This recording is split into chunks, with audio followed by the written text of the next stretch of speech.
थोड़े आंसू हैं थोड़ी हंसी, आज गम है तो कल है खुशी। जिंदगी की यही रीत है, हार के बाद ही जीत है। जिंदगी की यही रीत है, हार के बाद ही जीत है। हेलो दोस्तों, तो जैसा कि हमने पिछली क्लास में पढ़ा था, कार्बोहाइड्रेट्स के दो यानी कि 3 प्रकार के बारे में पढ़ा था, जिसमें से कि आज उसके कई इम्पोर्टेंट पॉइंट्स को हम डिस्कस करने जा रहे हैं। जिसमें कि हम देख रहे हैं कि आज जो है पॉलीसेकेराइड में जो है उसमें कुछ पॉइंट था, जैसा कि स्टार्च था, काइटिन था, ग्लूकोज था, सेलुलोज था, हिपेरिन था, ग्लाइकोजेन था। तो इसके बारे में हम अभी डिस्कस करने जा रहे हैं इस वीडियो में। तो हम जैसा कि देख रहे हैं कि स्टार्च, जिसे हम मंड भी कहते हैं, यह जो है अक्सर एग्ज़ाम में पूछा जाता है कि गेहूं में पाए जाने वाले जो कार्बोहाइड्रेट होते हैं, शर्करा जो होता है वह क्या है। तो इसका आंसर हो जाता है स्टार्च, यानी कि गेहूं, चावल और आलू, ये तीनों में क्या पाया जाता है, स्टार्च पाया जाता है। यानी कि व्हीट, राइस एंड पोटैटो में जो होता है, इन पौधों में जो पाया जाने वाला कार्बोहाइड्रेट होता है वो क्या होता है, स्टार्च के रूप में संरक्षित रहता है। अगला क्वेश्चन आता है कि पौधों में पॉलीसेकेराइड के रूप में, यानी कि ग्लूकोज का एक बहुलक है, इस प्रकार से भी घुमा के क्वेश्चन पूछता है कि पौधे में जो पॉलीसेकेराइड के भंडार के रूप में उपयोग किया जाता है वह बहुलक कौन सा है। तो ग्लूकोज का ही एक बहुलक है जो कि क्या है, स्टार्च है। उसके बाद क्वेश्चन आता है कि मानव द्वारा सर्वाधिक यानी कि अधिकतम उपयोग में लाया जाने वाला जो स्टार्च होता है वो भी क्या है, यानी कि स्टार्च ही है। वो भी बहुलक यानी कि ग्लूकोज का बहुलक क्या है, स्टार्च ही है। उसके बाद क्वेश्चन जैसे कि बहुत से हैं और इसमें अधिकतम और भी कई पौधों में पाया जाता है। उसके बाद आगे हम पढ़ेंगे काइटिन के बारे में, यानी कि काइटिन जो होता है, हम लोग जो आस पड़ोस में देखते हैं कीड़ों में जो ऊपर में जो पाया जाता है वो काइटिन, उसका जो ऊपरी सतह पाया जाता है वो काइटिन का ही बना होता है। जैसे कि कभी केकड़ा घोंगा देखते हैं, तिलचट्टा देखते हैं, और भी अन्य प्रकार के केचुआ के बारे में और भी कई जो जीव जंतु, उसके शरीर का जो है ऊपर कठोर भाग जो पाया जाता है वो क्या, उसमें क्या रहता है, काइटिन का ही मिलकर बना होता है। जैसे कि उसके बाद ये क्वेश्चन अक्सर पूछा जाता है, कवक की कोशिका भित्ति यानी कि सेलवाल जो कवक का होता है वो किसका बना होता है, तो काइटिन का ही बना होता है।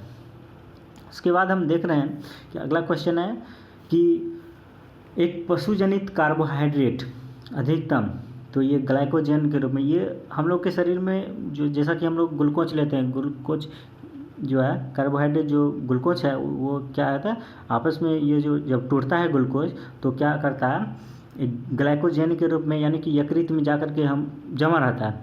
और जमा ये जब भी हम लोग कार्बोहाइड्रेट जैसे कि हम लोग कम मात्रा में खाते हैं तो वो क्या करता है, वहीं से निकाल करके हमारे शरीर में ऊर्जा की पूर्ति करता है।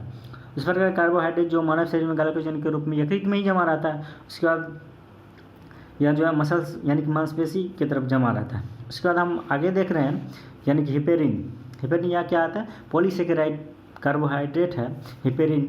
यानी कि हम लोग जब देखते हैं कि नस में जो होता है थक्का, जब अंदर में रहता है शरीर में क्या होता है, रक्त हमारे शरीर के पूरे चक्कर लगाते रहता है हर वक्त, यानी कि थक्का जमने नहीं देता है।